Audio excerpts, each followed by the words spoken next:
أعوذ بالله من الشيطان الرجيم. بسم الله الرحمن الرحيم. لا يملكون الشفاعة إلا من اتخذ عند الرحمن عهدا. صدق الله العظيم. سبحانك لا علم لنا إلا ما علمتنا إنك أنت العليم الحكيم.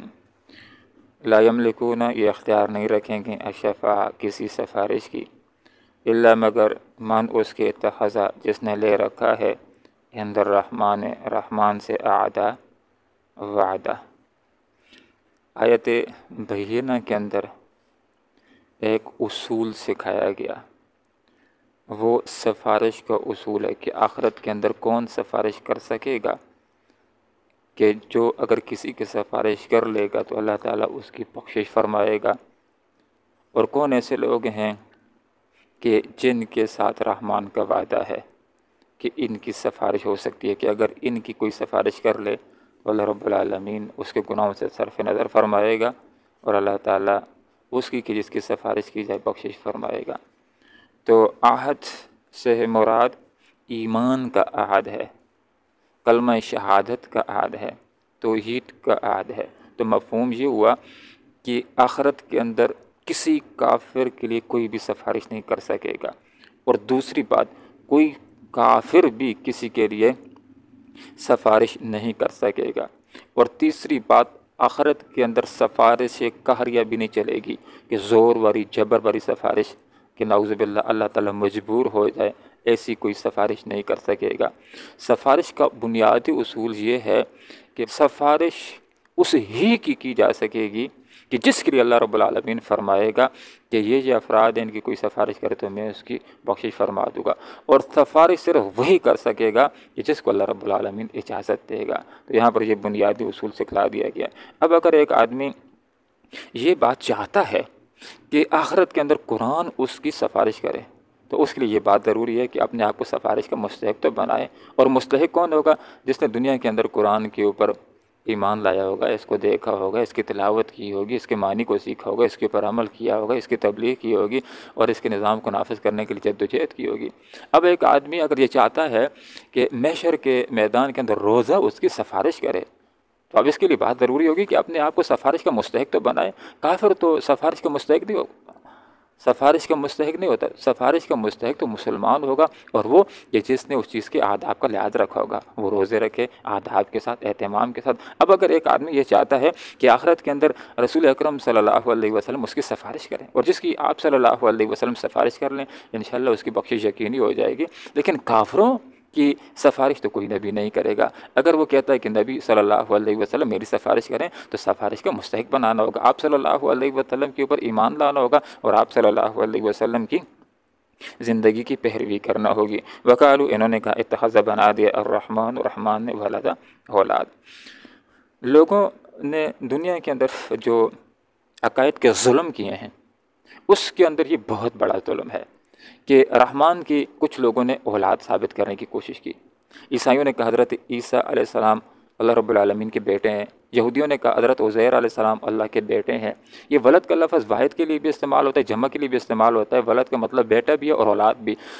مشرکین مکہ نے فرشتوں کو اللہ رب العالمین کی اولاد قرار دیا، تو یہاں پر اللہ رب العالمین نے نصارہ کی طرف، یہود کی طرف اور مشرکین مکہ کی طرف اشارہ کر دیا کہ یہ لوگوں جنہوں نے رحمان کے لیے اولاد کو قرار دیا، تو جنہوں نے اللہ رب العالمین کا بیٹا قرار دیا کہ اللہ کی اولاد ہے، تو کس قدر یہ ایک گھناؤنی حرکت انہوں نے کی ہے۔ اور کیجیے اللہ نے کیا فرمایا کہ لقد جئتم، یقیناً تم گھڑ لائے ہو، شیئن ایک بات، ادعا جو بہت ہی بےہودہ ہے، گویا کہ اللہ رب العالمین کے اوپر ایک لحاظ سے یہ تہمت لگا رہے ہیں، اور اللہ رب العالمین کی لم تکن لہو، اللہ رب العالمین کے لیے کوئی صاحبہ نہیں ہے، کوئی بیوی نہیں ہے۔ جو کہتا ہے کہ اللہ تعالیٰ کا بیٹا، گویا کہ اللہ رب العالمین کے لیے بیوی ثابت کرنا چاہتا ہے، حال یہ کہ اللہ رب العالمین کی کوئی بیوی نہیں ہے۔ تو جس نے ایسا کہا کہ فلاں اللہ کا بیٹا ہے، بڑی بےہودہ بات کہنے والا ہے، بہت بری بات کہنے والا ہے، بہت ہی زیادہ گناہ کی بات کہنے والا ہے۔ کس قدر گناہ ہے یہ بات کہنا کہ اس کے اوپر آسمان کتنا غصہ ہوتا ہے، زمین کتنی غصہ ہوتی ہے، پہاڑ کتنے غصہ ہوتے ہیں۔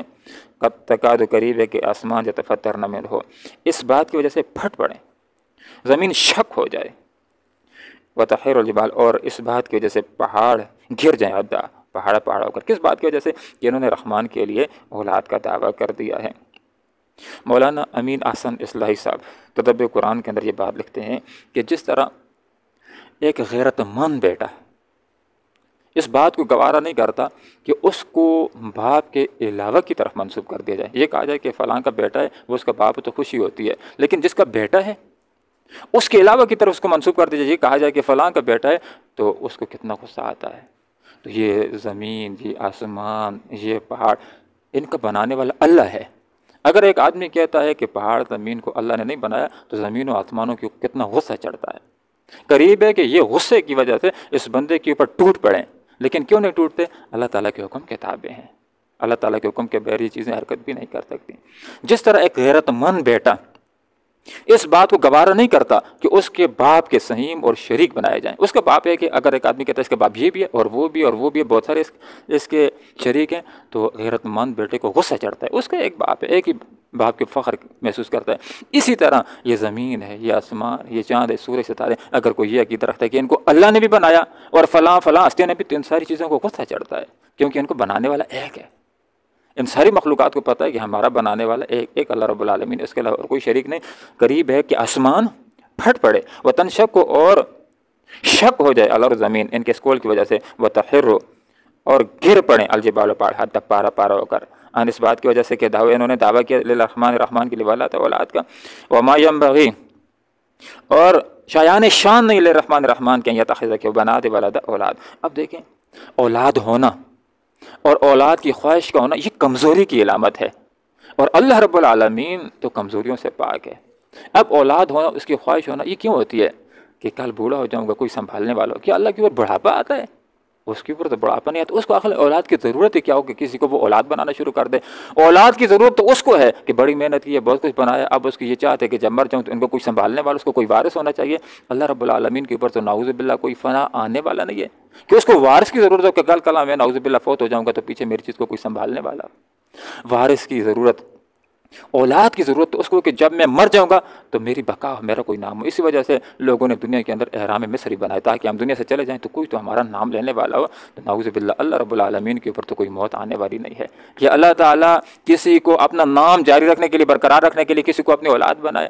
تو اللہ تعالیٰ ہر عیب سے، ہر نقص سے اور ہر کمزوری سے اللہ رب العالمین پاک ہے. تو اس لیے یہاں پر یہ بات ذکر کر دی کہ رحمان کے لیے شان ہی نہیں ہے کہ کسی کو اولاد بنائے. ان کل نہیں ہے کوئی من جو بھی آسمانوں میں والارض زمین میں الا مگر آنے والے رحمان کے سامنے عبد کی حیثیت سے. دیکھیں ہر کوئی چیز اللہ تعالیٰ کے لیے مخلوق عبد ہے. تو جو عبد ہے، جو غلام ہے، تو وہ بیٹا کیسے ہو سکتا ہے؟ اس لیے یہاں پر یہ بات ذکر کر دی کہ لقد یقیناً اقصاہم، اللہ رب العالمین نے ان مشرکین کا احاطہ کر رکھا ہے، وعدم اور شمار کر رکھا ہے ان کو عدہ گن گن کر. ایسا نہیں ہوگا کہ اللہ تعالیٰ قیامت کو برپا کرے، لوگوں کو اٹھائے اور کوئی چھپ جائے اللہ تعالیٰ سے.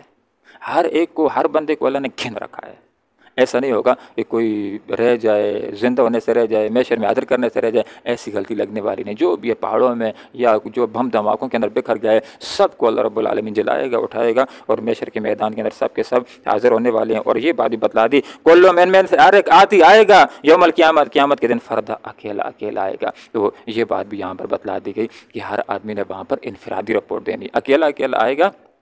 تو کسی سے یہ نہیں پوچھا جائے گا بتلاؤ تمہاری جماعت نے کیا کیا تھا. ہر کسی سے انفرادی رپورٹ ہوگی، زندگی کے بارے میں، جوانی کے بارے میں، علم کے اوپر عمل کے بارے میں، مال کیسے کمایا اس کے بارے میں، اور مال کو خرچ کیسے کیا. انفرادی رپورٹ اللہ رب العالمین کو دینی ہے. جس کے درست جواب ہوئے بہتر زندگی کا آغاز ہوگا، نہ ختم ہونے والی زندگی کا آغاز ہوگا، مزے کی زندگی کا آغاز ہوگا. دنیا کے اندر تو یہ آزمائش امتحان ہوتا ہے، اور اگر برے اعمال ہوئے تو انتہائی زیادہ برا ٹھکانہ ہوگا. اللہ تعالیٰ موت سے پہلے آخرت کی تیاری کرنے کی توفیق عطا فرمائے. آمین. وآخر دعوانا ان الحمد للہ رب العالمین. لا یملکون، یہ اختیار نہیں رکھیں گے، الشفاعہ کسی سفارش کی، الا مگر من اس کے، اتخذ جس نے لے رکھا عند الرحمن رحمان سے اعدا وعدہ. وقال انہوں نے کہا اتخذ بنا لیا الرحمن رحمان نے ولدا اولاد. لقد یقیناً جئتم گھر لائے ہو تم شیئن ایک بات، ادّا انتہائی بیہودہ. تکاد و قریب السماوات و آسمان یتفطرن منہ، اس سے پھٹ پڑیں، وتنشق اور شک ہو جائے الارض زمین، وتخر اور گر پڑیں الجبال پہاڑ عدا پارا ہو کر. ان اس بات سے کہ انہوں نے دعویٰ کیا للرحمن رحمان کے لیے ولد اولاد کا. وما ینبغی اور شایان شان نہیں ہے للرحمن رحمان کے یتخذ یہ کہ وہ بنا لے ولدا کسی کو اولاد، ان کل نہیں ہو کوئی من جو بھی ہے فی السماوات آسمانوں میں والارض اور زمین میں الا مگر آنے والا ہے وہ الرحمن رحمان کے حضور قیامت کو عبد کی حیثیت سے، لیکن یقیناً اقسام اس نے احاطہ کر رکھا ہے ان کا، وہ عدم اور شمار کر رکھا ہے ان کو عدہ گن کر، وہ کلم اور ہر ایک ان میں سے آتی آئے گا اس کے پاس یوم القیامہ، قیامت کے دن فردہ اکیلا اکیلا۔ اللہم ربنا آتنا فی الدنیا حسنہ وفی الآخرۃ حسنہ وقنا عذاب